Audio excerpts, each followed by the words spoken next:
Hi, I'm Imogen. I'm a watercolour illustrator based in Tunbridge in Kent and really proud to be a Tom Studio ambassador.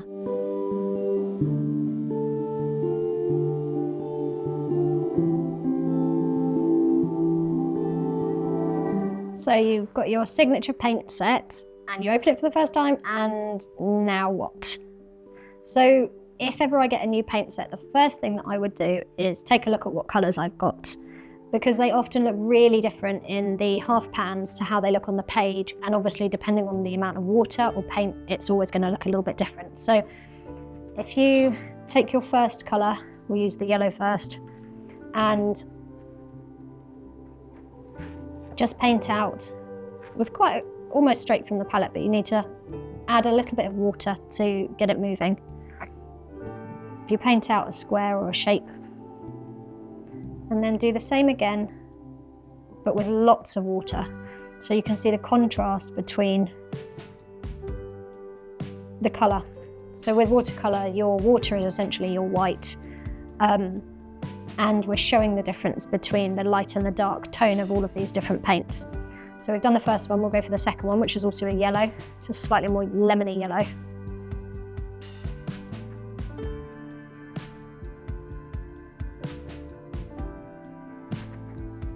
And then again, doing the same, but with more water. So I'm putting water onto my palette first and then adding in a little bit of the paint.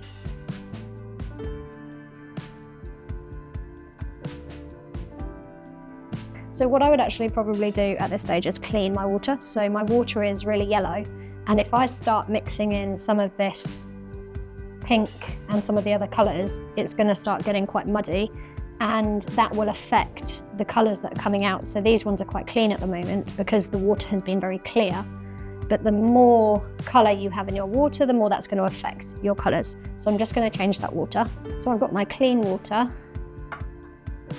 I'm going to go in with the next colour, which is a pink. Just livening it up with a little bit of water and paint my next colour. It's a really lovely, vibrant wonderful. And then again, the same, using lots of water and just a little bit of paint. So you can see how different those two are.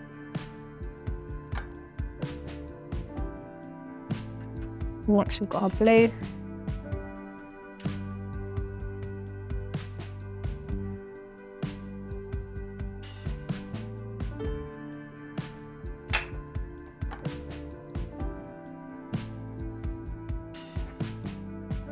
And again, that really light version of it. So you're kind of looking at each end of the scale.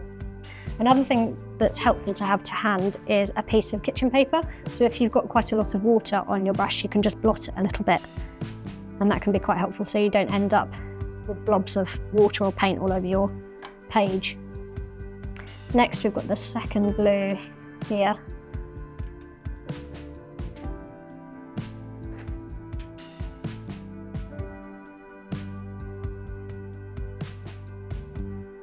You can see where there is more paint and less water. You can see some of the brush strokes in there, which later you might not want, but at this stage it doesn't matter at all. We're just looking at the colours. So the light version of that, and then I'm going to just do another water change because otherwise I'm going to end up with some purple here. So now with my clean water, I'm just going to get the scarlet, which is the red in this set.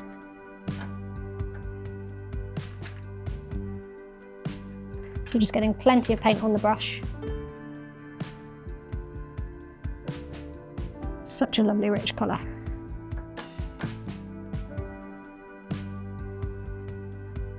And then the same again with lots of water, almost seeing how light you can get it. So there we go. Now we've got an example of all of the different paints that we've got in our set. And you can even cut a shape that would fit into here on a little piece of paper, and you can even keep it in there at least at the beginning, so you've got a reference point of your paints. So one of the next things that I would do is potentially look at making a little bit of a colour chart, which is a lovely way to start to see the kind of colours that you can get when you're mixing up the colours in your set.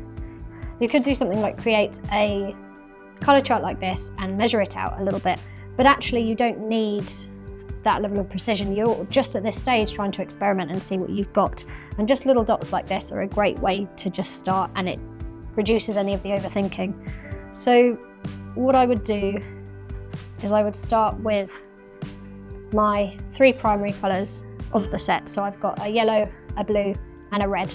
So in this set I've got 2 yellows, so you can pick one, it doesn't matter too much which you use. I'm going to use my more lemony yellow and just paint a little bit of that at the top. We're going to use our blue, so we're going to use the ultramarine. This one's the ultramarine. You don't need to remember the names of your paint colours. I'm just telling you for reference. It's more about the familiarity with what the colours look like. Then I'm going to use the scarlet here.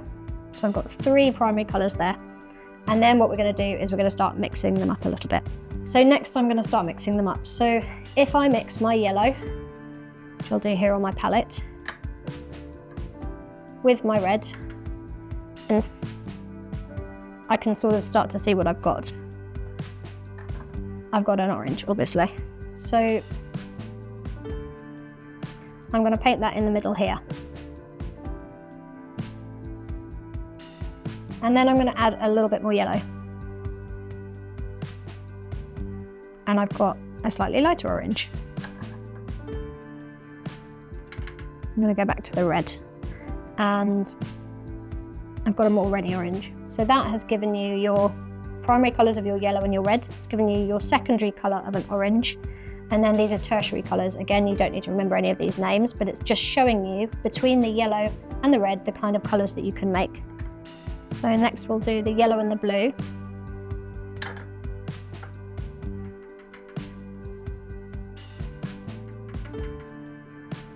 Oh, enough water in there.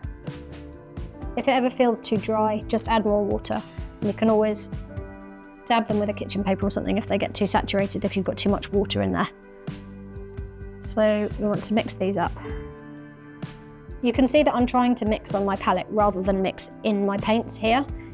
If you start mixing the colours in here, that's not a problem. You can clean them up with some water and a piece of kitchen roll, but you just lose some of your paint. And actually, if you can mix them separately, whether that's in this little tin here or in your own palette, then it's just an easier way to work and it keeps things a bit cleaner. So between those, I've now got my green, and then we're going to do the same thing again and look at what more yellow does to it. So we've got a much more limey kind of green there, and again what more blue does to it. Okay. So that's kind of almost more of a teal. And then we're going to do between the blue and the red.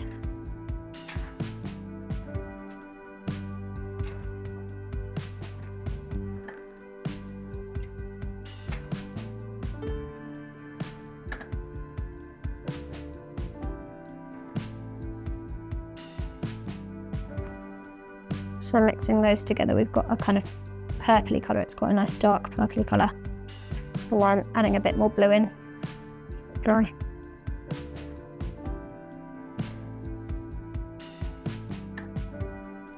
And then back the other way with the red. I'm doing the centre and then either side, but actually you could work your way round. There we go. So that,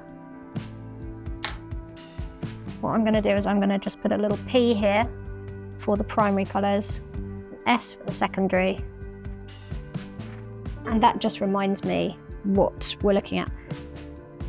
Another thing that's useful to know is complementary colours. So if you almost draw little arrows across from each one, when you're mixing colours, which I'll talk about in a minute, if you mix a little bit of the complementary colour into it, it will dull it down. So if you're wanting to create shading or a more muted version of a colour, you can just look at this little reference and just mix a bit of the orange into this bluey colour, or whichever one is on the other side, and that's a really useful thing to be able to do.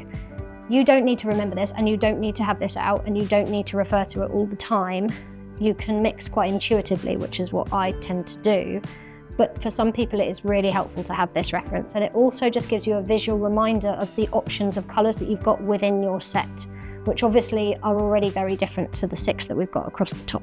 Another way that you can do it if you want to create something a little bit more comprehensive, and actually this is a really lovely exercise to do, is paint all of your colours across the top. So this is all of the 6 colours from this set, and then I've mixed them with this one colour. So this is your scarlet, and then adding a little more blue, a little more blue, a little more blue, and then the same with the pink, the same with the yellow, same with the yellows. And it's a really, really good way to see the huge range of colours that you can get with just these 6 colours. If that feels a little bit intimidating, an alternative option is just to play around. So this is something that I created from just dipping and painting and mixing, and you can see the lighter, the darker tones and where some colours are mixing together, and a huge range of colours that you can get. So that's just a couple of ways of doing this, and it depends what feels right for you. Thank you so much for watching, and if you want to go and take a look at the sets or brushes, go and head over to tomstudio.com.